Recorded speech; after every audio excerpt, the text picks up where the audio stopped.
la calidad del dato. El modelo físico es algo que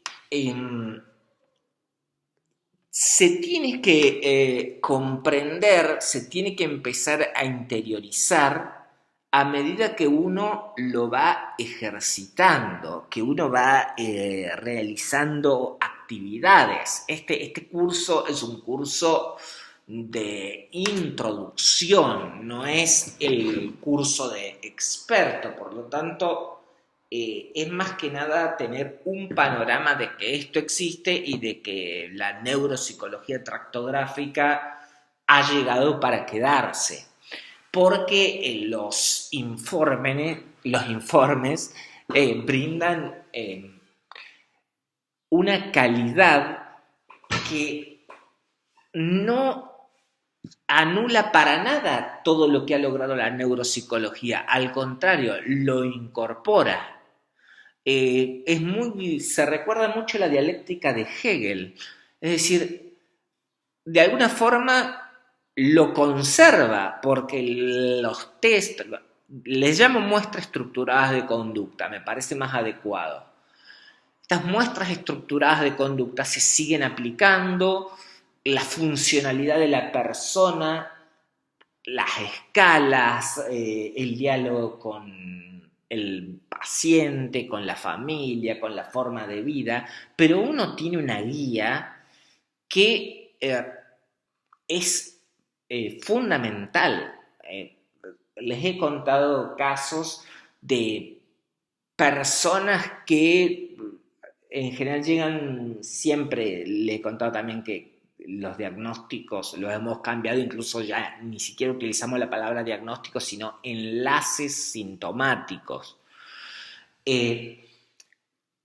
Una persona viene problemas de impulsividad, problemas de lenguaje, pero se detectan también ciertos problemas auditivos y cuando hacemos este tipo de análisis detectamos que no tiene fascículo arqueado, directamente no lo tiene. Pidiendo, ya utilizando software bastante más complejo, pese a que el resonador no era de la mejor calidad, pero por lo menos mejoraba un poco, pudimos reconstruir algo del arqueado derecho. Entonces, eso te brinda un panorama de que la persona está funcionando sin fascículo arqueado. Si está funcionando sin fascículo arqueado, los problemas auditivos no los busques en los huesecillos de la audición ni en el nervio de la audición. El arqueado originalmente transporta la información auditiva. Estamos hablando de un niño. Estamos hablando de un niño de 4 años de edad atendido tardíamente porque el diagnóstico fue de autismo. Claro, para nosotros autismo, y si uno observara el comportamiento, no sé, algo podría tener, pero no nos servía mucho. Mucho más útil es pedir la información genética de los 6 genes que codifican el fascículo arqueado y tener esa información acerca si el gen semilla estaba activado o no activado, y efectivamente el recesivo estaba activado ya por algo conductual que sucedió en los primeros 6 meses que, bueno, hemos podido medianamente rastrear. Pero concretamente, eso es la neuropsicología tractográfica, es tener un mapa global de todos los tractos y esos tractos cada vez los vamos relacionando de una forma mejor con las muestras estructuradas de conducta, con aspectos funcionales. Y por mejor entendemos cada vez más riguroso las estadísticas, desconfiar de ciertas estadísticas.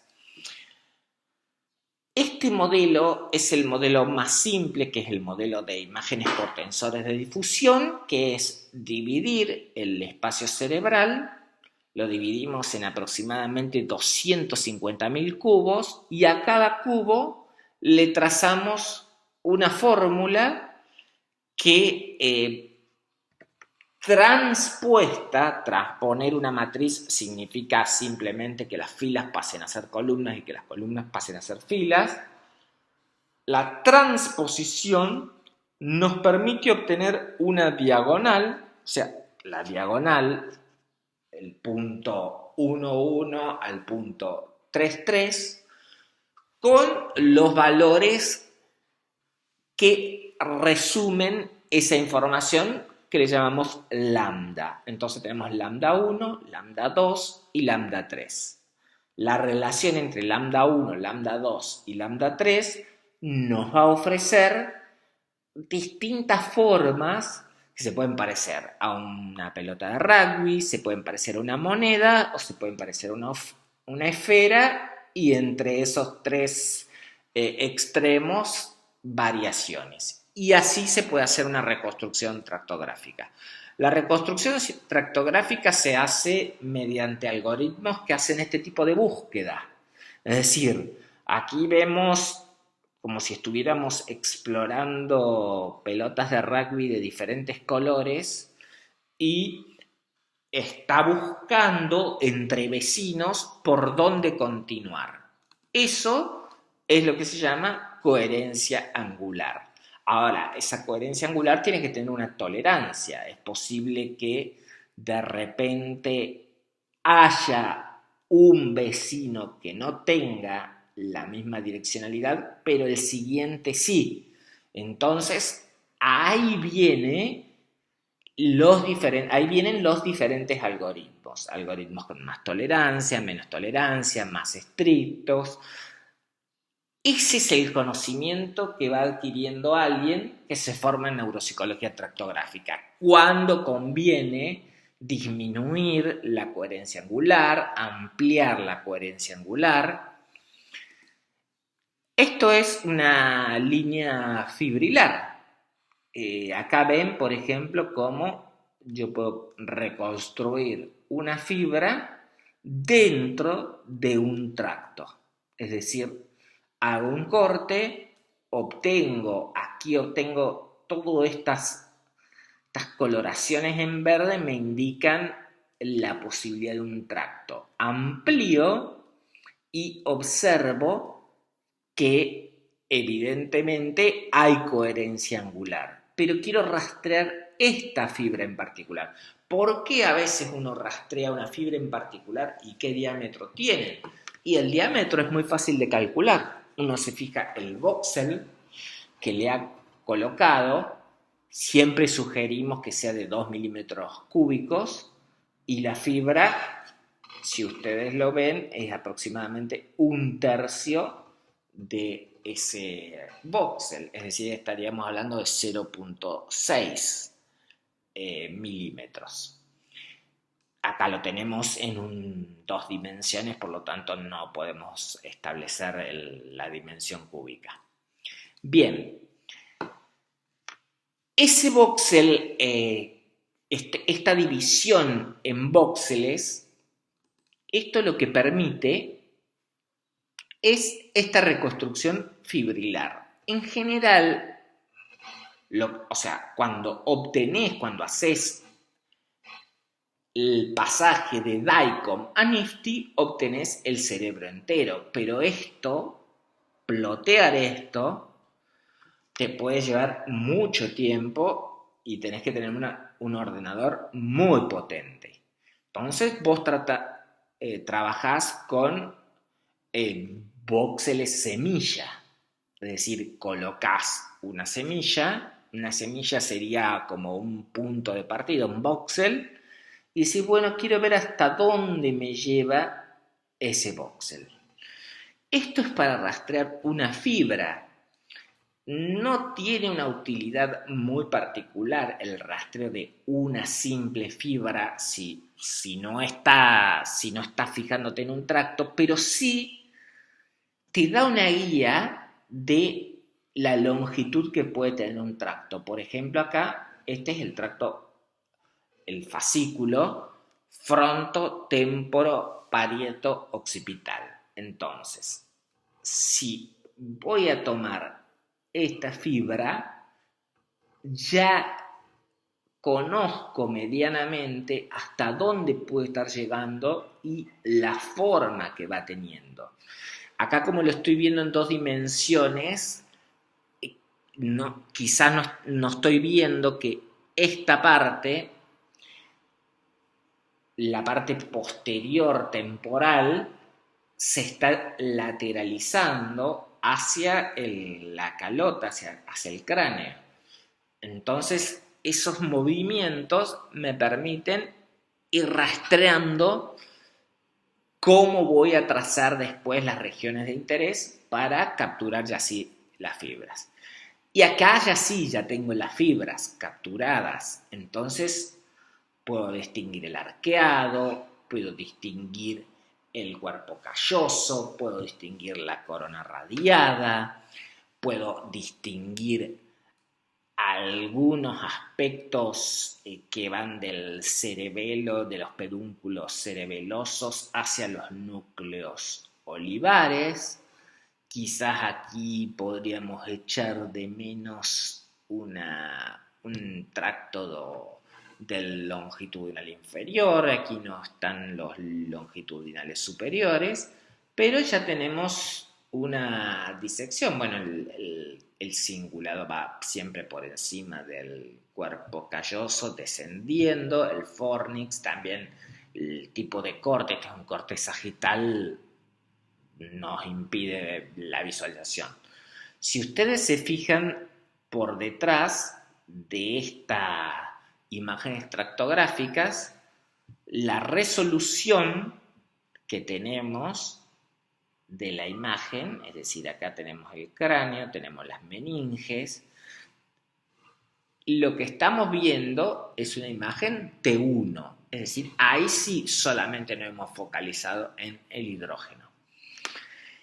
Y esto lo podemos relacionar con funciones ejecutivas, emoción, memoria, lenguaje, teniendo en cuenta lo que los tractos unen, pero lo hacemos de otra manera. ¿Qué sucede? Que las funciones ejecutivas no están localizadas aquí.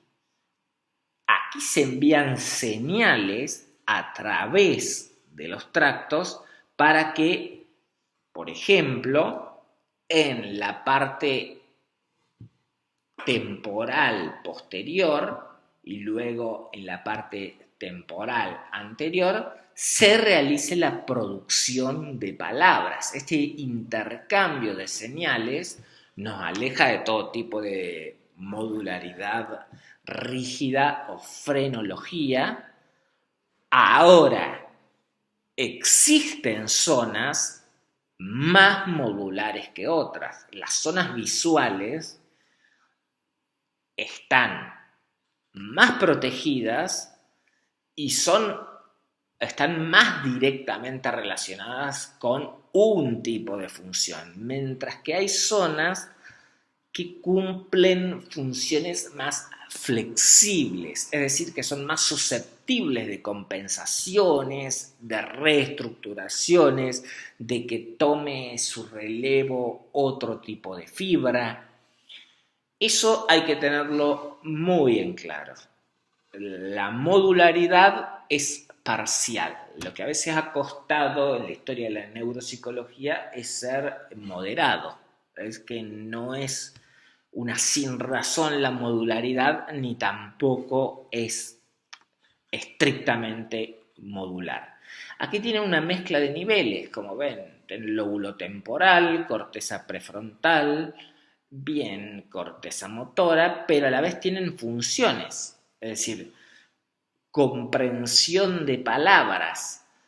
Uno dice, si se afecta esta zona, si hay una interrupción, se interrumpe, la degradación es gradual, no es todo o nada. la comprensión de un concepto está relacionada con rasgos que están distribuidos, pero hay una zona, hay un núcleo que si se ve afectado, esta zona se va comúnmente es afectada por accidentes cerebrovasculares por la posición que tiene en el polígono de Willis, por el ingreso de la arteria central. Entonces, si la persona que tiene un accidente cerebrovascular, uno de los signos neuropsicológicos más evidentes es una afasia de comprensión. Esa afasia de comprensión, acá hay una vascularización en el fascículo arqueado y probablemente la distinción entre afasia de conducción, afasia de producción, y tengamos también no solo una carencia de comprensión, sino que la articulación va a llevar a cierta disartria.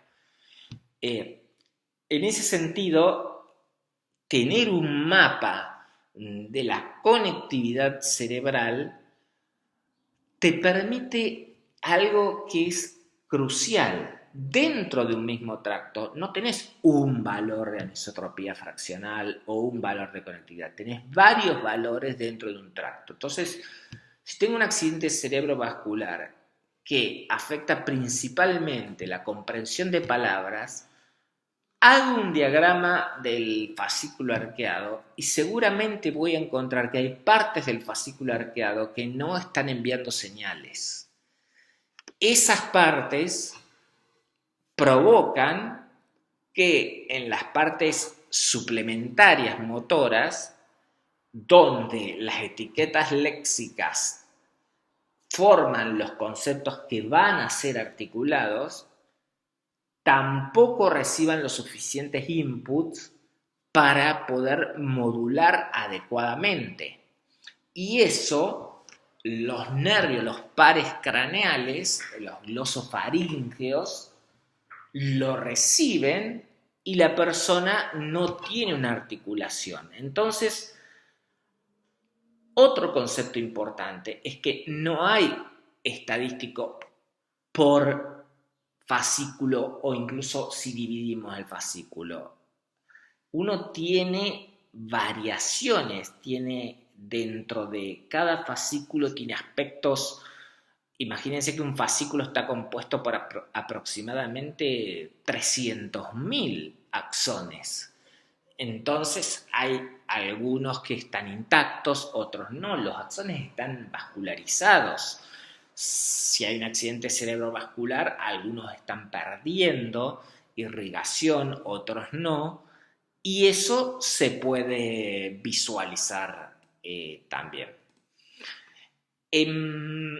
Entonces, lo que nosotros les vamos a ir a presentar es en cada uno de los tractos canónicos, los más utilizados, como ciertas divisiones que son tradicionales. Pero hay algo muy importante que es el Data Quality Assessment, que es la evaluación de la calidad del dato. Para eso hay que hacer por lo menos 18 etapas de postprocesado para que la imagen realmente nos asegure que lo que está informando sea realista, sea lo que no estamos percibiendo directamente, pero está ocurriendo dentro de las tecnologías de las que disponemos. Y incluso dentro del mundo se disponen distintas tecnologías. Es un aspecto interesante porque hasta cierto nivel las diferencias tecnológicas, uno puede decir, son enormes, pero hasta cierto nivel no lo son tanto, porque el aspecto funcional se detecta de una manera mucho más igualitaria con resonadores muy distintos que si hiciéramos el razonamiento inverso. Si resonadores muy distintos, por ejemplo, un resonador de 14 teslas no es proporcionalmente superior lo que obtiene a un resonador común latinoamericano de 1.5 teslas. No existe esa proporción. Sí hay detalles que se pueden realizar, hay aspectos que se pueden investigar, pero en el 85% de los casos nos vamos a encontrar con situaciones donde nos las podemos arreglar bien con lo que se tiene. Creo que en este momento de la humanidad lo ideal es contar con un resonador de 3 teslas. Si es posible, y ahí no tengo ningún contrato, al contrario, por mi formación tendría que decir Philips, pero el Siemens Skyra es lo idóneo para tractografías.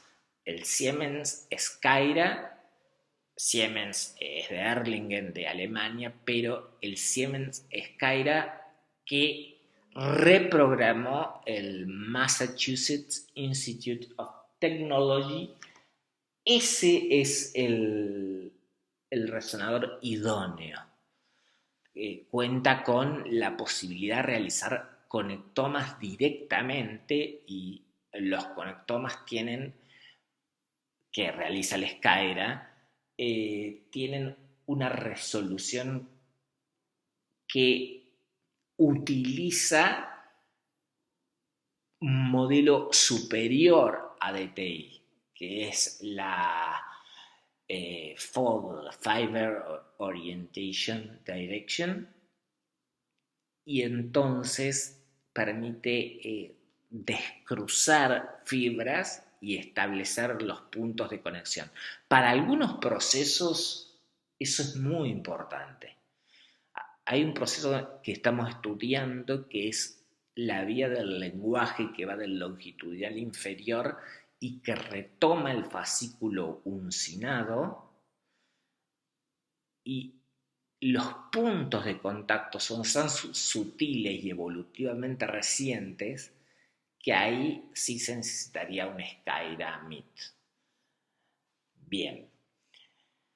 Bueno, vamos a descansar aquí en esta unidad 3B.